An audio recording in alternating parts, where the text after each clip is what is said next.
O New L, ele também tem um problema de ter poucos imóveis, só que esse aqui é menos imóveis ainda, olha lá. São só 3 imóveis e 5 locatários. Tem um yield absurdo, tá pagando muito bem. É o fundo que teve o maior retorno financeiro dentro do setor logístico. Por que teve o maior retorno financeiro? Teve um risco bem grande, né? Se a gente considerar aqui, ó, a rentabilidade dele neste ano de 2024 foi de 136% CDI ou IFIX mais 9,4% ao ano. É muita coisa de diferença, né? Os avanços importantes do processo de expansão aqui do New Lock Goiânia, minha querida cidade lá, ó, para atender a demanda de ocupação devido à qualidade de localização desse imóvel. Então ele tem um galpão, tá construindo do lado do galpão, que tem um lote baldio lá e ele tá construindo para aumentar esse galpão e alugar mais para mais pessoas. Que a gente consegue ver o spread dele com os outros benchmarks, né? O CDI batendo aí, o CDI mesmo com essa queda absurda, né? Tá batendo o CDI no longo prazo, batendo inclusive aqui o IFIX de base 100 também, de longe, né? Muita coisa, 9,4% acima. Tá com 0% de vacância e o prazo médio ele é de 6,8 anos também. Aqui ele não coloca quais são os outros fundos, mas ele mostra que o New L bateu aí todo o retorno de todos os outros fundos, tanto a TIR, dividendo yield, valor de mercado, apesar de ser muito baixo, né, em relação aos outros fundos imobiliários, aqui que dá até pra você deduzir quais são pelo valor de mercado, você consegue perceber que o retorno aqui do New L foi bem mais alto. Que a gente consegue ver o número de cotistas aí que tá crescendo pra caramba, liquidez também do New L tá crescendo pra caramba. E aí, cara, o New L, ó, dá uma olhada nisso aqui, ó. Ele faz parte da minha carteira, se você olhar aqui, dentro da minha carteira ele é a terceira menor posição, tem só 7 mil investidos, então é menos de 1% da carteira de fundos imobiliários, 1,10% da carteira de fundos imobiliários. Se ele virar zero, pô, perdi 1%. Se ele multiplicar 30, 40, 50%, meu 1% vai virar 1,5%, 2%, eu vou valorizar meu patrimônio pra caramba. Então, é um risco convexo, porque se nada der de errado com ele, e ele continuar custando esse 0,7, esse 0,6, esse desconto absurdo que ele tá tendo, pô, eu ainda vou ganhar 11,1% de dividendo do yield em um ano, isento de imposto de renda, é muita coisa, né, cara, é muita coisa. Então, quando esses fundos imobiliários de risco começam a ficar descontados demais, cara, tem que prestar atenção. No último mês, o fundo caiu 6,71%. No último ano, ele caiu 23%. Será que toda essa queda condiz mesmo? Aí que ele mostra o galpão lá de Goiânia, né, que ele tá querendo construir. Esse galpão já existe e esse galpão aqui também já existe. Aí ele tem esse lote vago, esse lote aqui vago também, e esse lote vago ele tá querendo construir, vai aumentar a receita, que hoje o aluguel atual é de 2 milhões para 3,1 milhões. Esse 1,1 milhão vai ser para pagar dívida no futuro, que eu vou mostrar aqui para vocês, mas mesmo assim, é absurdo, porque depois que quitar essas dívidas que ele pegou justamente para construir esses imóveis, para comprar alguns imóveis, cara, vai aumentar pra caramba a receita imobiliária do fundo. Todos os locatários pagaram os aluguéis do mês em dia, estão todos adimplentes com a sua obrigação. No fechamento de dezembro, o valor patrimonial do fundo fechou em 130 mil, e aqui no dia que eles fizeram esse relatório, tava 102 reais, a cota agora já tá 94. Que ele mostra as receitas de locação, a Brinox, 1 milhão, a EdGF aqui de 84 mil reais, aí a Hypera aqui com 300 mil reais, a Ontex com 1 milhão, e a Cote aqui com 750 mil. Então aqui ele tem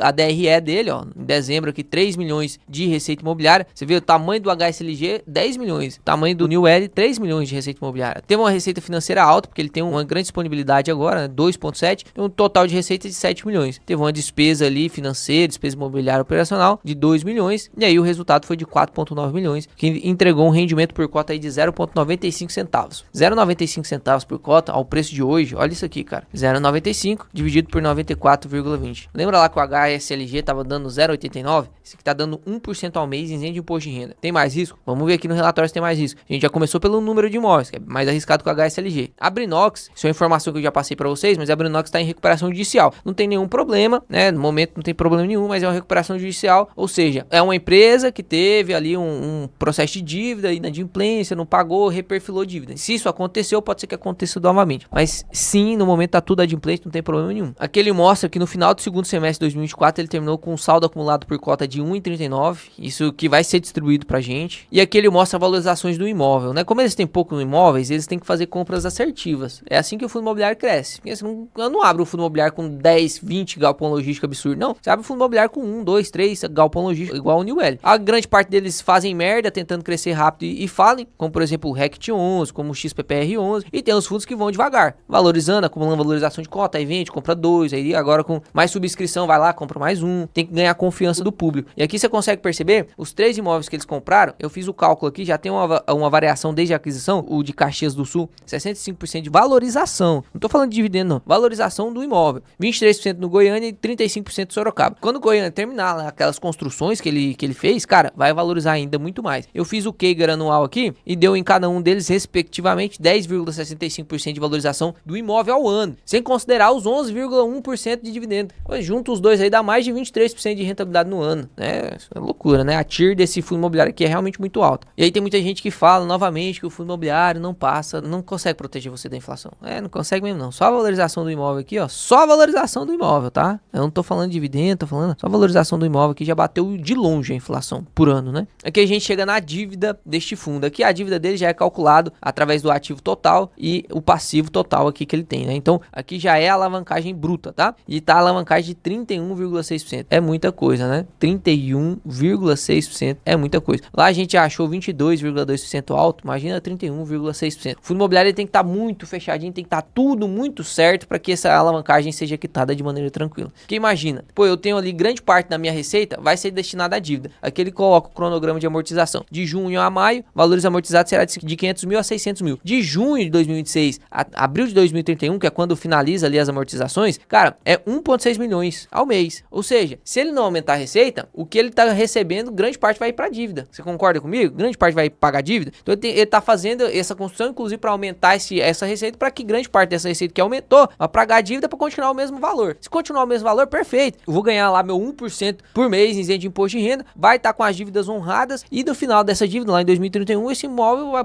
valorizar pra caramba, imagina. Toda essa dívida agora virando dividendo yield, né? Então, a gente tem esse benefício de investir num fundo que tá alavancado. Mas e se der errado? Se algum inquilino sair? Se a Brinox parar de pagar? E se a Hypera parar de pagar? Se der algum problema no fundo, aí afunda. Então, tem esse risco que você tem que estar disposto a correr. Se você não está disposto a correr esse risco, não faz sentido você entrar nesse fundo. E aí, o fundo imobiliário, ele inclusive fala sobre índice de cobertura. Ó. Hoje, o New L possui um índice de cobertura de 4,1 e uma carteira de ativos sólidas para arcar com todas as obrigações de pagamento da dívida, representando uma alavancagem saudável. E eu também acredito que a alavancagem do New L é saudável, levando em consideração os imóveis que ele tem. Conseguiria vender rápido para quitar alguma dívida, caso tenha algum problema. É lógico que ele ia perder valor patrimonial tentando vender assim de maneira mais rápida, poder quitar, mas não é uma coisa que iria afundar esse fundo. Acredito que o fundo consegue manter essa rentabilidade aí, até porque os imóveis dele são bem localizados e o inquilino não vai sair ou não vai deixar de pagar, só se estiver realmente muito lascado. Se estiver lascado, aí sim é o risco sistêmico do fundo imobiliário e não tem como, você tem que aprender a correr esse risco. Isso também acontece no HGLG, também acontece no MXRF11. O MXRF11 teve inadimplência de 2% aí esses dias para trás. Ninguém ficou nem sabendo. Por quê? Porque é um fundo tão famoso que se 2% de inadimplência no MXRF11 acontecer, você não vai nem perceber. Agora, se 2% de inadimplência acontecer no New L, cara, todo mundo vai cair matando. Então, é sobre perpetuidade do fundo também. É um fundo mais jovem, um fundo que tem muito menos imóveis,